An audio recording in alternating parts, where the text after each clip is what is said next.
Lord bless you all. I'm glad to see y'all here tonight. Hope everybody had a good day, and as I think John's done testified, had a little nap. And I can vouch for that. I slipped in one myself. But tonight I want to talk about for just a few minutes. I was thinking about it and kind of got the little bit of an idea from the Sunday school lesson this morning. It's talking about being steadfast.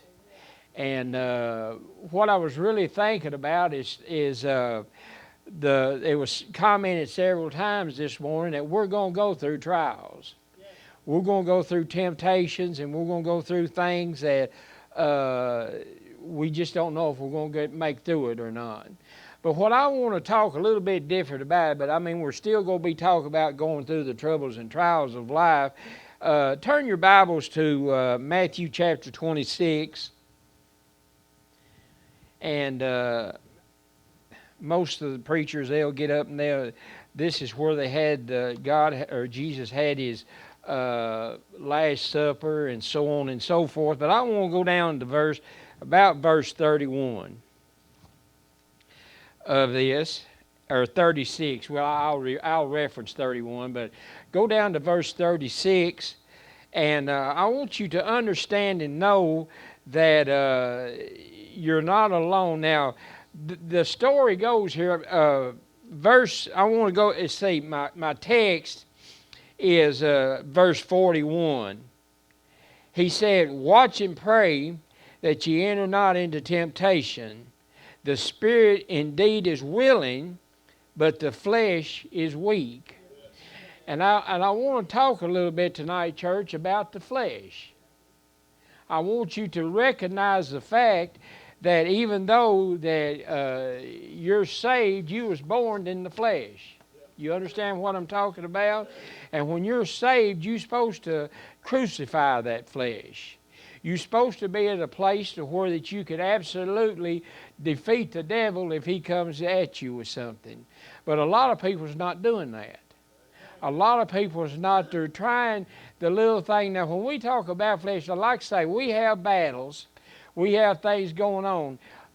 Especially we'll say we'll have a battle with the devil. You know, we'll say, oh, I had the rough time with the devil this week. I really had some battles with him hard this week. I mean, he come after me with everything he had this week. Well, the Bible tells us, he say, we fight not against flesh and blood. We fight against principalities and powers. So you see, there's one battle that we can say we're absolutely going to have one thing about it. It may be every day. He may lay it up because there's a time where he said after the temptations, he went back for a season.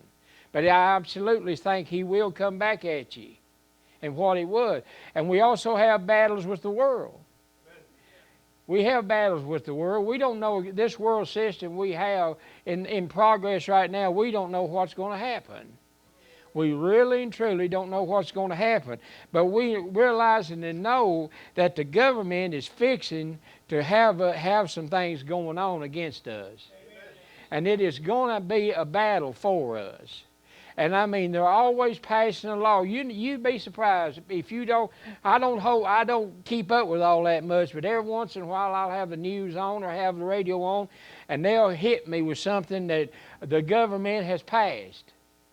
That so much is going on. If you ain't really up to date with it, you'll absolutely get caught in the middle of this and not be able to fight for it. Right. You will not be able to stand up and be steadfast for what you believe in.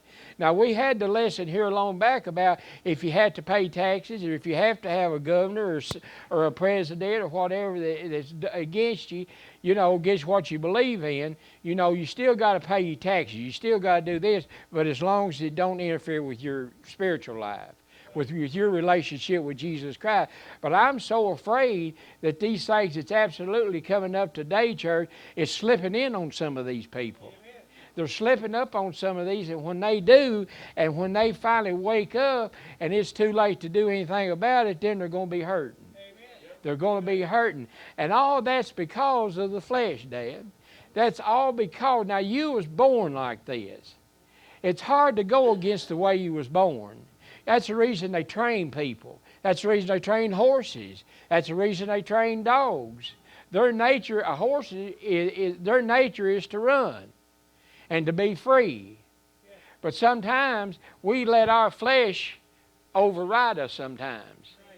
You could be the greatest preacher or greatest whatever, but you still have got to battle that flesh. You've got to do it, because if you don't do what it will overtake. Wednesday night was mentioned, and in different services was mentioned how that we crucify that old man. You know, there's 2 or 3 names for it. We call it our sin nature. We call it the carnal man. But absolutely it's the flesh. It's the flesh of what we're battling in today. It started when Adam and Eve sinned. We know this story. We know that from then on, up till Jesus and then on, that sinly nature, that carnal nature, was passed down from one generation to the next, all the way down to where we're at today. So you see, you're not exempt from it. You're not exempt from it because you're born with it.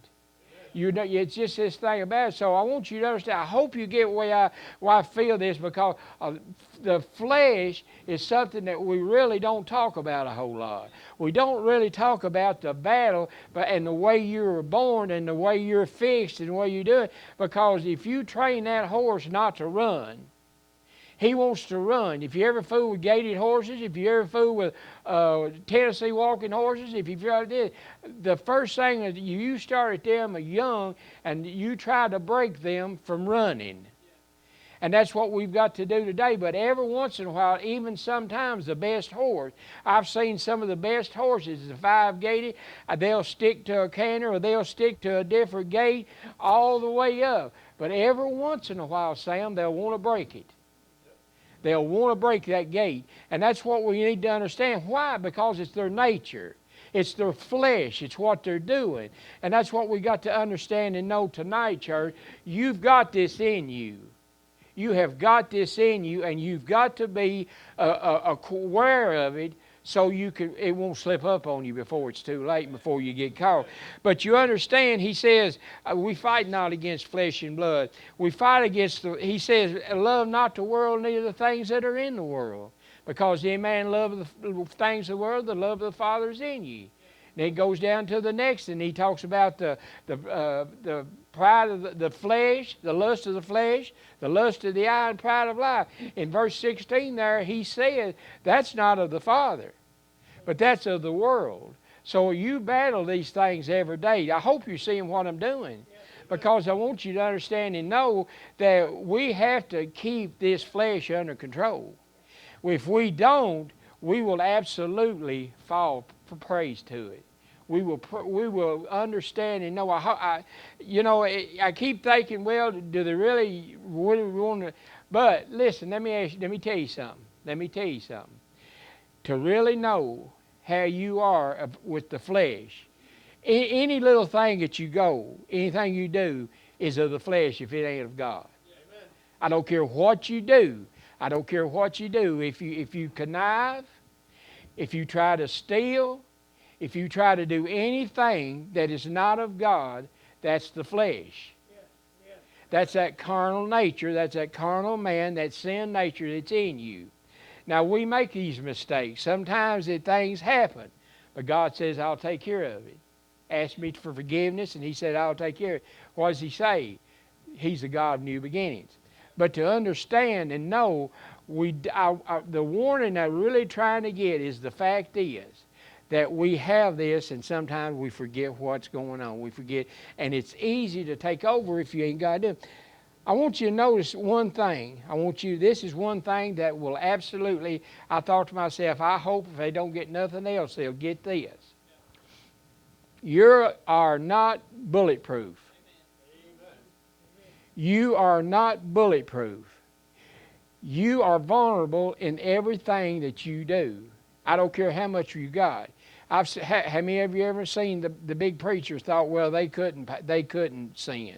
They couldn't fall. They couldn't, die out.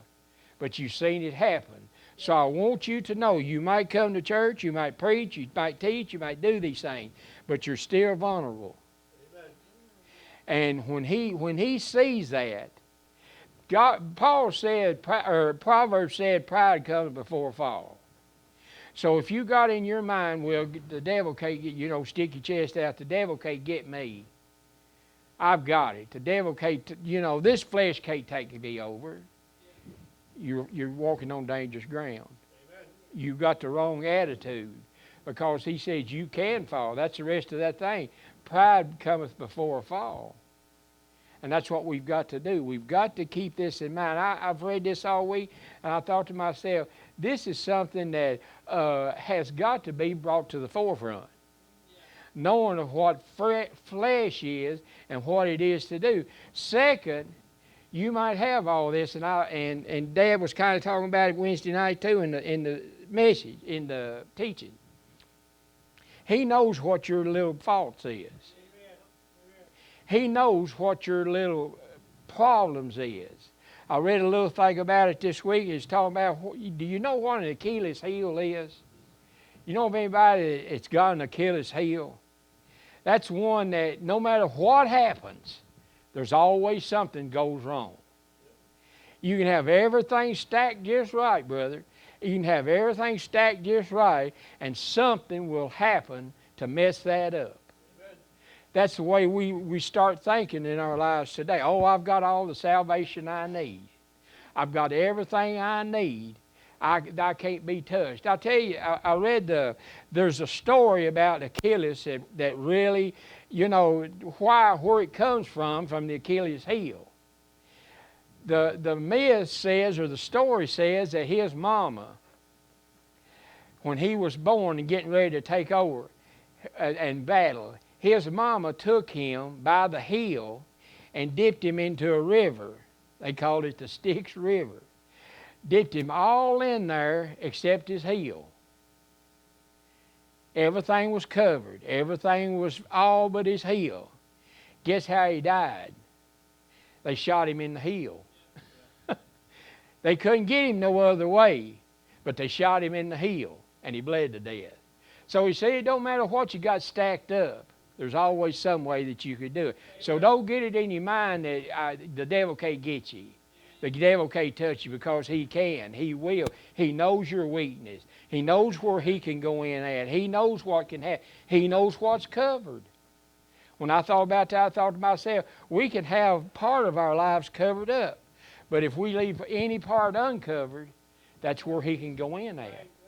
But that's why he says, keep under the umbrella, keep all these things, keep under the leadership, and keep under the shelter of God, because the devil can get at you in the least spot that you think he can.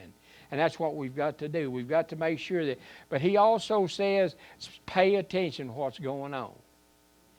You can't just let the flesh just hide there. You've got to keep, the Bible says you got to be a watchman. When they was watchmen in the Bible, what would they do? They'd walk up around the tops of the walls and march around the gates and all this. They was watching for trouble. They was watching for trouble. They was watching if somebody was fixing to attack the city. We've got to be a watchman against this. We've got to be a watchman against the flesh that he will try to come upon you. Because if you don't, he will get you. It's just that plain and simple. So we've got to be a watchman. We've got to be places and alert and be attentive and knowing this. You've done it. Everybody's made a mistake. I don't care who it is. Everybody in life has made a mistake. But if we would have just stopped for just a minute and thought, we might have not made that mistake. Right. You understand? He will come at us unaware. Roosevelt, when Pearl Harbor was, what did he say? This is a day that will go down in infamy.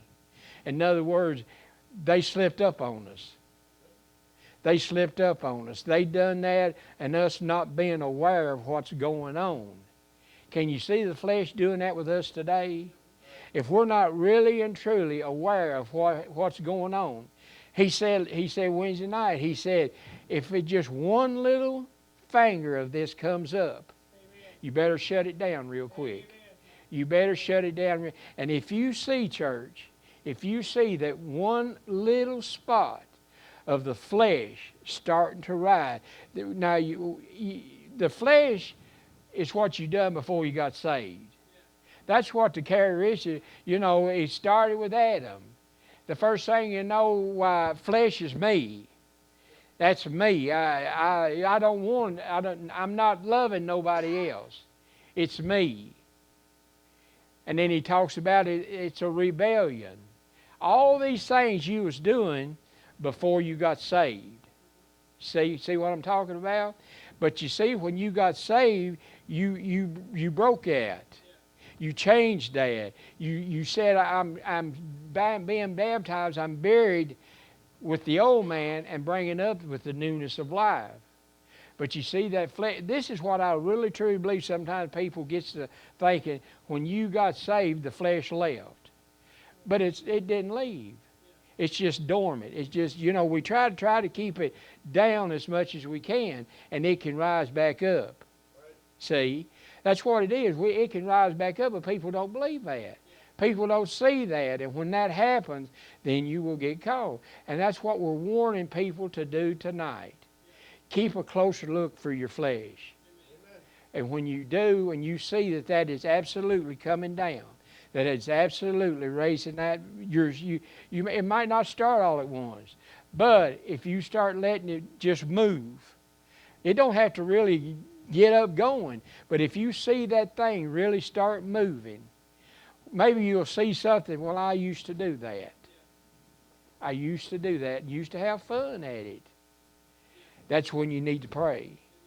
That's when you really need to realize, hey, I got to do something. That flesh is starting to rise back up. That desires is starting to rise back up. These things is going on, but you understand what's going on here. And listen, let me tell you something in closing. You're going to fail. Everybody here, because you're human, everybody's going to fail. When you fall, please don't lay there. Please don't lay there. Get back up. Get back up. Don't. I had an article the other day. It says, just because you fail, don't make you a failure. You've heard this. You've seen that. Just because you fail, that don't make you a failure.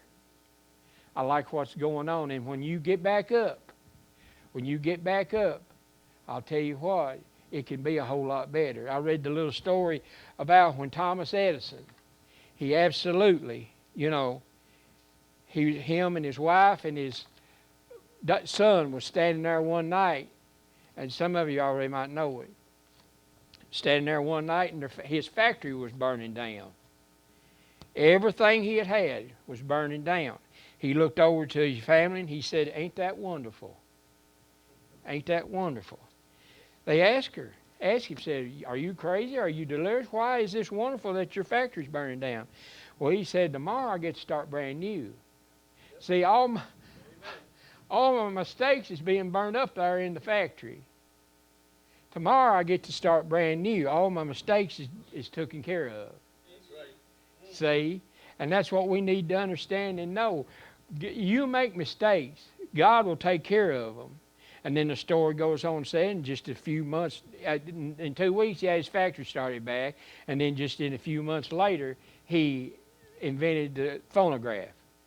So you see, your mistakes will turn out to be good stuff if you'll just, but when you understand and you look at this and you see that your flesh is starting to build back up, absolutely do something about it right then. Do it right then. Don't wait till he gets a good hold on you. Do it right then and do that. Did everybody know that you were still in the flesh? Was you born in the flesh? But he said, I took care of that when I died on the cross, but it's still there. And it's up at any time. There was a guy, one more little tale, not a tale, but a story. The guy said one of the big officers in the German army, when he went to trial, because he was one of them that absolutely started the Holocaust. He was the one that was putting all of them in the gas chambers and all that type of stuff. Well, they had one survivor that was going to testify against him. He had never seen him. He just heard his name. He had never seen him. He knew who he was. He knew he was a great God in their eyes. But he said, and I think so much that we put so many people on his pedestal like that when they're just like us. When he said, when that witness walked into the courtroom and seen that guy, he said he just fell on his face, weeping and crying. And he said, they asked him, said, "Are you all right? What's going on?" He said, "Did he bring back memories of the holy cause? Did he bring back things that happened during the Jews and all this type of stuff?" And he said, "No." He said, "No. Now, I want you to take this home with you and chew on it." He said, "No." But he said, "I know the same flesh that was in that murderer is still in me too." You understand what I'm saying? Amen. You're still there. You still got the tendency to do bad things. That's the reason we have to battle. That's the reason we have to fight to keep this down. But I know you might not have it, but still and yet the same flesh is in both of them because they was born like that. Amen. But you see, there's people today, they'll have a mass murder. You ever heard that? They'll go in and shoot 4 or 5 or 10.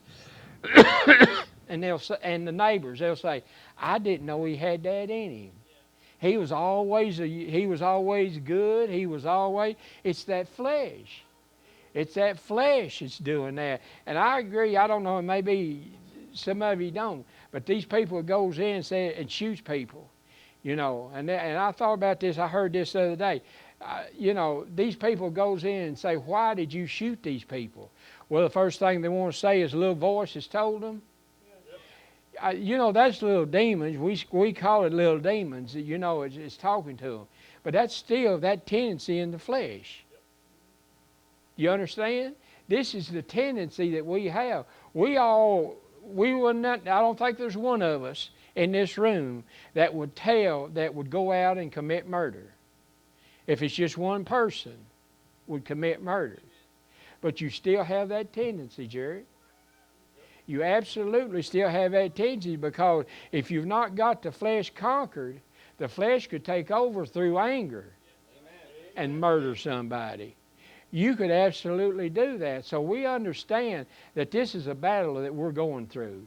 This is a thing we have got to go through. So we understand and know that keep your guard up, keep aware of what's going on around about you, and don't get the idea that you can't be touched. Because you can. And I hope everybody has a good week, because I love you. I really do. Juanita and them was up here singing, and I had to move over here back here. I told John, I said, "Man," I "I feel uncomfortable. I'm sitting in the big chair." But he said, "Yeah, you're moving to the adult table now." So God bless you, and y'all have a good week.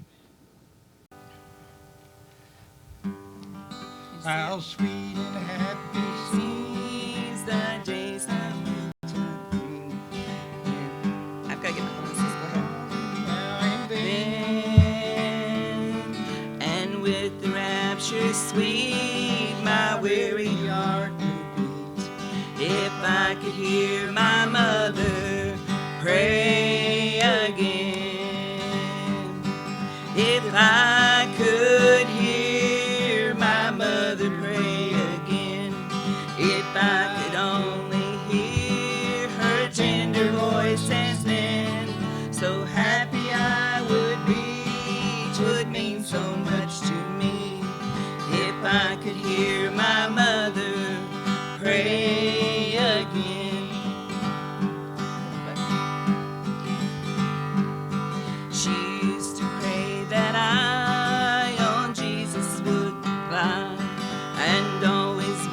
Shining gospel way, so trusting still his love, I seek that home above, when I shall meet my mother some glad day. If I could hear my mother pray again, if I could only hear her tender voice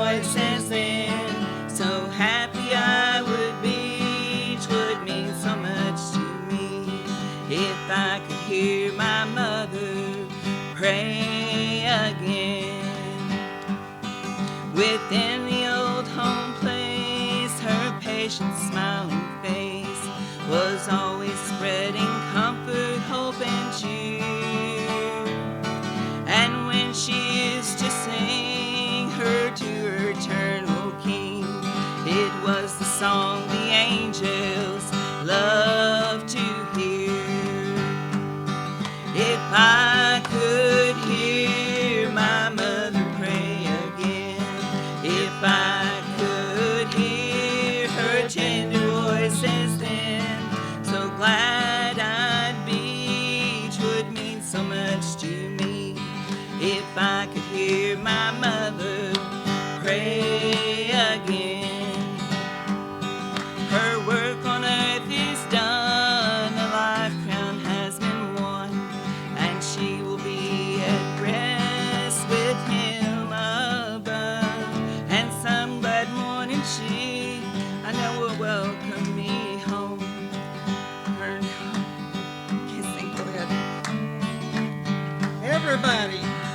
If I could hear my mother pray again, if I could hear her tender voices then, so glad I'd be, 'twould mean so much to me. If I could hear my mother pray again,